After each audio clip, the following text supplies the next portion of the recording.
Assalamualaikum warahmatullahi wabarakatuh. Alhamdulillah wassalatu wassalamu ala Rasulillah wa ba'd. Kasihi saudara pengurusi yang dikasihi Al-Fadhil Ustaz Muhammad Nazim Muhammad Nur selaku CEO MAIPS. Dikasihi Tuan Khairul Anwar bin Ahmad. Dikasihi Tuan Muhammad Hafiz Abu Seman yang pemangku pengarah JAIPS dan juga merangkap pengurusi masjid. Yang dikasihi Tuan Haji Ruzaini bin Rais, Ahli Majlis Mesyuarat Kerajaan Negeri merangkap pengurusi jawatan kuasa hal ehwal agama Islam, kebajikan, bencana, hubungan dan kerjasama sempadan. Dan tuan-tuan imam, tuan Mahathir, pegawai kaki tangan AADK, tuan imam, hadirin dan hadirat sekalian.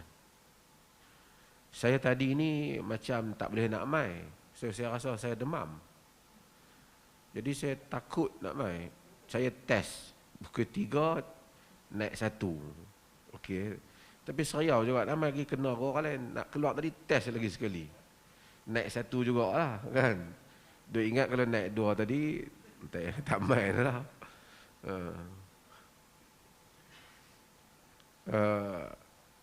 Terima kasih kepada pengurusi yang takziah kepada ayahanda saya. Ialah kematian merupakan sesuatu yang kita semua akan duka cita siapapun. Kerana bukan soal kematian, kerana kita tahu kematian itu sesuatu yang pasti akan berlaku bukan saja kepada orang lain, kepada kita juga. Cumanya sebagai manusia, dia carry bersama kenangan, ingatan, dan manusia ini demikian Allah jadikan sifatnya. Cumanya saya semalam ni dalam keadaan kesedihan ini, saya syukur kerana ada satu orang daripada Brunei, dia hubungi saya. Dia minta nama ayah saya yang penuh. Saya tanya nak buat apa? Dia kata dia nak derma untuk masjid. Jadi dia nak letak nama ayah saya. Saya kata Alhamdulillah. Ayah saya ni hidupnya Brunei pun tak Nabi. Tapi saya kata rezeki dia lah, rezeki pahala untuk dia. Dan Allah Azza wa Jalla itu membahagi-bahagikan rezekinya. Kadang-kadang dia bahagikan rezeki itu di dalam hidup kita, selepas hidup kita juga. Ada sebahagian rezeki kita yang bukan bersifat makan, minum dan harta. Cinta merupakan rezeki. Ini pasal isu dadah ni. Kan? Nabi SAW apabila ditanya tentang Khadijah, Nabi kata, ruziqtu hubbuha. Aku telah diberi rezeki cintanya. Kerana cinta adalah satu rezeki.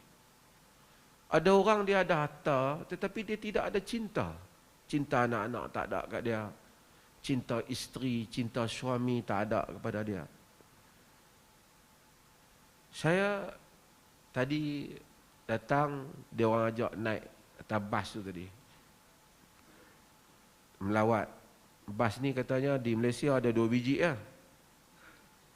Saya ambil lah satu gambar patung yang hinguih meleleh tu. Orang kata hinguih meleleh lah kan.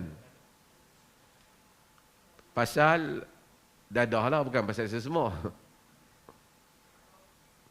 Tapi saya nak sebut satu hal, tuan-tuan. Apa yang agama buat dengan kita? Agama apabila datang, ia bukan saja soal solat, puasa, zakat, haji, apa yang haram, halal di sudut jual beli. Tapi agama itu membentuk saksiah, kepribadian diri kita itu. Kalau satu orang berjalan dalam masyarakat, hidung duk meleleh, hayak liok meleleh, baju sengit, bau busuk, tak ketahuan hala, penonjolan itu saja haram di sisi agama. Tunjuk macam tu.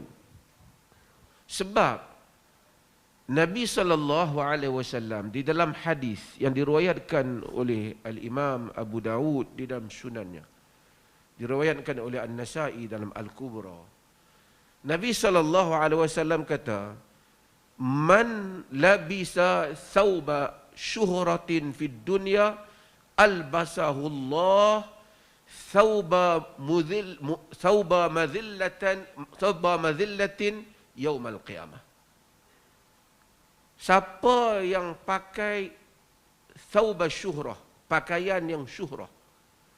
Pakaian yang syuhrah ni tuan-tuan, kita pakai pakaian yang pelik pada orang.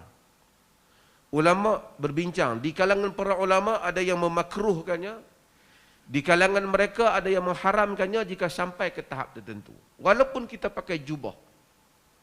Kalaulah pakaian itu dua ciri yang menyebabkan dilarang pakaian. Satu, dia mewah terlampau. Sampai orang pakat duk tengok.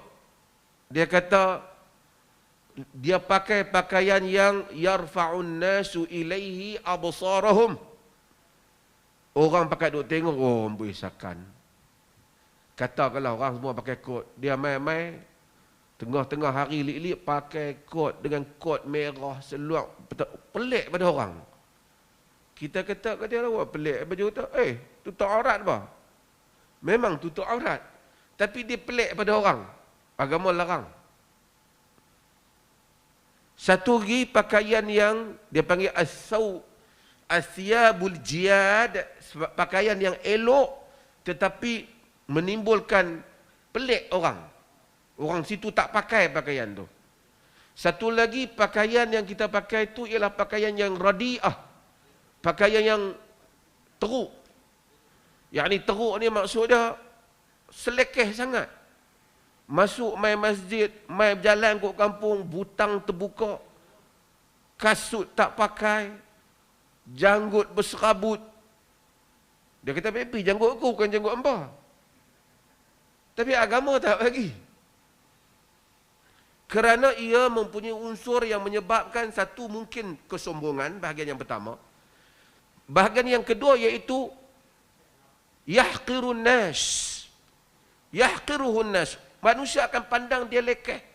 Dan agama tak suka kita jadikan diri kita ni lekeh. Jadi diri kita ni pelik. Agama tak benarkan tu. Sebab tu Nabi sentiasa suruh sahabat pakai elok, potong rambut.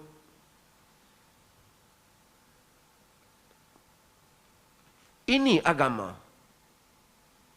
Sehingga para ulama di kalangan salaf, ada mereka yang memakai kasut macam dengan slipper Nabi. Bila tengok, mula-mula dia pakai, kemudian dia tak pakai. Terkenahan tak pakai, dan tengok aku, dia kata, kerana aku tengok orang lain tak pakai, jadi pelik, bimbang, termasuk larangan Nabi. Burnus, Nabi punya topi panjang. Ada orang pakai, di kalangan salaf larang. Dia kata, kamu Nabi pakai. Dulu pakai, sekarang orang tak pakai. Bila orang pakai jadi pelik. Bila jadi pelik termasuk dalam larangan Nabi. Itu agama, sebab agama mahu kita ini menonjolkan satu saksiah yang orang tak curiga dengan saksiah kita. Kadang-kadang kita tengok ada sebahagian selebriti, minta maaf lah kan. Dia pelik, baju kot dia warna-warni. Joker ke apa, kita tak tahu. Walaupun dia suka, tapi pada mata orang, dia ni, yalah, tapi dia ada something. Orang kata ada wayar tu yang mungkin kita anggap tak apa nak kemas, nak kena pusing sikit lagi screwdriver tu. Kan itu persepsi manusia. Agama tak mau yang tu. Kita sendiri tengok-tengok satu orang main pakai baju pelik. Walaupun orang kata dia pandai ke apa, kita kata dia tak pandai. Sebab tu kadang-kadang sekarang ni tak apalah, zaman teknologi ni orang buka media sosial ni, orang boleh tengok macam-macam. Saya selalu buat contoh dulu. Orang kampung. Kadang-kadang orang kampung tu tak biasa dengan jubah. Kita balik main jubah Arab hak pelik. Ada topi belakang ni besar. Oh, dia takut, terkejut. Ahli sihir mana sembahyang subuh dengan kita? Tapi kalau tempat tu biasa, tak apalah. Apa yang saya nak ceritanya apa? Kalau benda-benda yang seperti itu, agama tak benarkan. Macam mana orang yang mengambil satu bahan sampai dia jadi pelik pada orang? Beringui, jalan melalut, cakap tak menentu. Ini adalah larangan syarak. Makan, ni bulan puasa kita cakap pasal makan. Makan yang halal, bukan yang haram, yang halal. Allah kata kulu washrabu wala tusrifu. Makan dan minum, jangan kamu melampau. Padahal halal lo, yang halal. Jangan kira lagi innamal khamru wal maisiru wal ansabu wa azlamu rijsun min amal syaitan. Arak, judi, berhala, menenung nasib, keji daripada perbuatan syaitan. Tuan-tuan hadirin dan hadirat yang dirahmati Allah. Maka di antara salah satu ciri penting, saya tak panjang cakap tentang ni sebab kita bagi ruang yang lain. Tapi saya nak sebut ciri penting ialah dalam agama ni, dalam syariah ni dia panggil hifzul aql. Jaga akal. Syariat dia tumai, dia jaga akal. Kerana Tuhan waktu turun agama ni, dia jaga agama, dia jaga nyawa, dia jaga akal, dia jaga harta, dia jaga maruah, dia jaga nasab. Apa bukti dia? Sebab tu dia tak bagi kita minum arak. Dia tak bagi kita ambil apa-apa sahaja yang menyebabkan terganggu otak kita. Tuan-tuan, fikir ni di mana? Akal ni di mana? Akal di kepala ke? Akal di jantung kita? Akal. Quran kata akal ada di jantung kita. Kepala ni dia hanya melaksanakan apa yang diputuskan oleh jantung kita. So Tuhan kata afalam yasiru fil ard fatakuna lahum qulubun yaqiluna biha. Tidakkah mereka berjalan di atas muka bumi yang mana bagi mereka itu jantung-jantung yang mereka berakal dengannya. Akal bukan di sini, di sini. Orang kita kata, hang otak tak ada akal ke? Sebenarnya akal di dada kita, di jantung kita. Itu dengan penegasan Quran. Sebab tu orang kata, bila elok jantung hati kita, eloklah. Bukan hati, jantung. Heart, in my heart. Bukan liver. Terjemahan tu salah. Tapi apa yang saya nak sebutnya ialah, agama protect ini. Dia tak bagi kita ambil apa-apa saja yang ubat batuk pun tak boleh. Air zam-zam, rendam dengan kurma, lama-lama biar tiba-tiba minum-minum penin. Tak boleh. Walaupun kurma ajwah, air zam-zam tak boleh. Muskir. Kerana memabukkan, merosakkan akal, tak boleh. Tak nanti daun ketum. Ada orang kata takkan daun ketum haram. Kejadian Allah kata. Ada geng-geng dalam duk penin tu boleh jawab. Daun ketum ni kan kejadian Allah. Pasal apa haram? Abang kata dia babi pun kejadian Allah juga. Dalam duk penin tu boleh gagah ada satu jawapan dalam kepala dia. Agama protect. Dia tak mau apa-apa saja yang kita buat yang mengganggu kestabilan akal kita. Sebab tu agama wajibkan kita belajar. Haram orang yang tak belajar sehingga dia bodoh dan dia tak tahu hukum hakam Tuhan. Dia kena belajar. Wajib kita bekerja. Kalau nak bekerja, kena ada ilmu tentang pekerjaan. Supaya kita dapat rezeki, kena nak cari rezeki, kena bekerja. Wajib ilmu berkenaan. Menuntut ilmu wajib. Talabul ilmu faridah. Talabul ilmi faridah. Menuntut ilmu faridah. Kewajipan. Kenapa? Kena akal. Agama larang khurafat. Percaya karut-marut. Agama tak benarkan. Sebab apa? Kerana nak pelihara akal. Dia kata, punya pasal lah aku nak percaya benda karut. Tak boleh. Sebab tu Nabi kata, man ata'arrafan fasa'alahu fasaddaqahu lam tuqbal lahu salatu 40 yawm. Siapa yang datang pergi jumpa pada tukang tilik, tanya dia, benarkan dia, tak diterima sembahyang dia. Dan sebahagian riwayat dia tak sebut fasadaqah. Dia datang saja tanya dia, maka tak diterima sembahyang dia. Kalau membenarkan dia, faqad kafara bima unzila ala Muhammad. Maka kufur dengan apa yang diturun pada Muhammad. Sebab apa? Pasal memandulkan fungsi akal. Fungsi akal. Kita pergi tengok orang tepi jalan. Ni, jual cincin. Cincin ni kalau pakai rezeki banyak. Kalau nak menega, elok abang beli. Akal kita bodoh. Dia sendiri menega tak kaya-kaya. Yang dia jual cincin tu kat kita. Tu agama larang. Pergi tenung nasib. Orang yang tenung nasib tu tepi jalan je. Saya duduk masa di London. Di London ni ramai. Orang gipsy. Ada bola dia apa. Ramai Mak Saleh. Kadang-kadang kita ni kadang-kadang sangka Mak Saleh ni cerdik lah. Bukan dia cerdik mana pun sebagainya. Dia pergi tanya orang gipsy tu. Tentang orang gipsy tu pun hidup ala-ala saja di bandar besar London tu pun. Kalau dia boleh tahu masa depan, tentu dia pun tak ada nasib macam tu. Maka fakulti akal. Agama suruh kita protect. Agama larang apa lagi? Kita larang kita taklid buta, ikut. Tak tahu sebab. Agama larang. Wa idza qila lahum ta'alu ila ma anzalallah wa ila ar-rasul qalu hasbuna ma wajadna alaihi aba'ana. Bila dikatakan kepada mereka ta'al, mari itu ikut apa yang Allah turun dan kepada Rasul, dia kata cukuplah apa yang kita tengok mak bapak kita buat. Taklid, blind imitation. Ikut. Orang kata mengkhinzir buta. Ikut, tak tahu apa, ikut. Agama larang. Sebab apa? Sebab telah memandulkan akal. Kalau semua ni agama larang, agama suruh kita fikir. Wala taqfu ma laysa laka bihi ilm. Jangan kamu ikut apa yang kamu tak ada ilmu. Apa hukum orang-orang yang buat apa saja tindakan yang membodohkan akal dia? Sebab tu Islam melarang kita membodohkan akal. Percaya pada khurafat, dengar benda yang tak betul, pergi makan benda yang tak tahuan hala, sehingga tak boleh fikir. Termasuk dadah dan seumpamanya. Islam larang. Hadis Nabi SAW.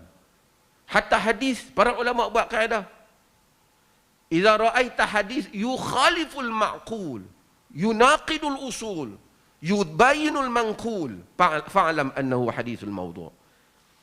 Bila kau tengok hadis itu bercanggah dengan waras, logik yang kuat, bercanggah dengan usul agama, bercanggah dengan teks-teks sahih yang ada dalam Quran dan Sunnah, kamu boleh tahu hadis itu palsu. Orang dok main tanya, ni hadis palsu sahih ke ni? Kadang-kadang memang kita tak tahu sahih ke tak. Tapi ada hadis yang kadang-kadang memang terang-terang tak munasabah. Sesiapa yang baca ayat sekian-sekian, surah sekian-sekian, akan masuk di dalam syurga. Masuk syurga betul. Dan mana di dalam syurga tu ada 70,000 katil. Di atas setiap katil 70,000 bantai. Setiap bantai ada 70. Pakai sedap mulut dia kawan yang buat cerita hadis tu. Tidak munasabah. Islam waras.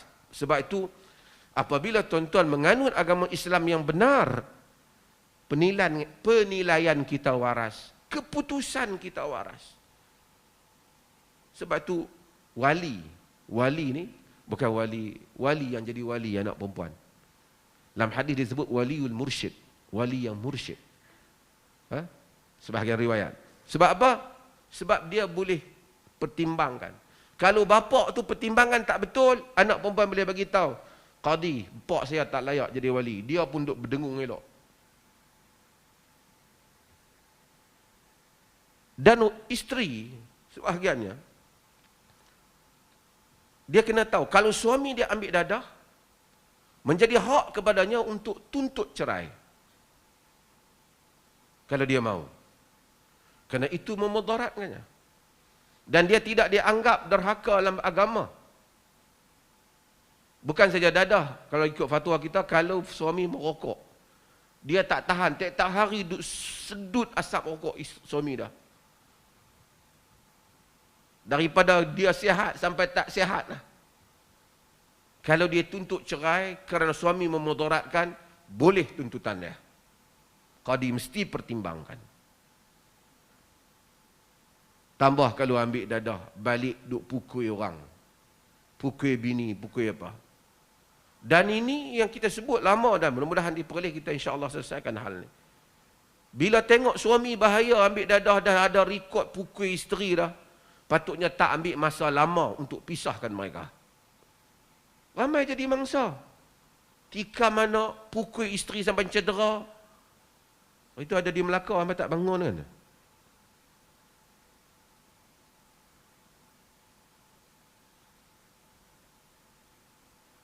Dan syarat, kerana syarat protecting faculty of mind, minda, akal. Dan ini adalah isu yang penting untuk kita addresskan. Muslim yang betul, Muslim yang memahami agama lurus cara fikirnya. Sebab tu agama ni, kalau tuan-tuan tengok, dia tak suka orang ketawa terbahak-bahak. Buat prank kat orang sampai orang terkejut. Benda tu syarat tak benarkan. Dia yafza'al mu'min, dia bagi orang takut. Orang Melayu ni ada satu benda, penyakit dia latah. Bukan semua orang latah, ada orang yang latah.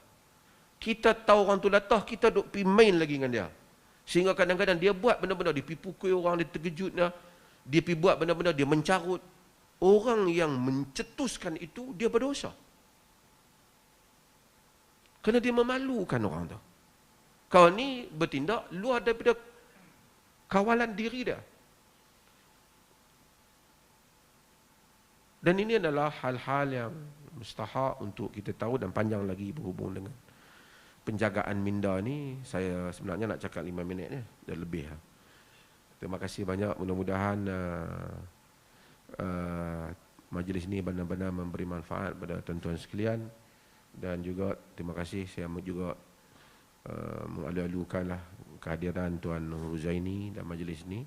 Mudah-mudahan kita semua mendapat rahmat dari majlis ini. Sekian, wassalamualaikum warahmatullahi wabarakatuh.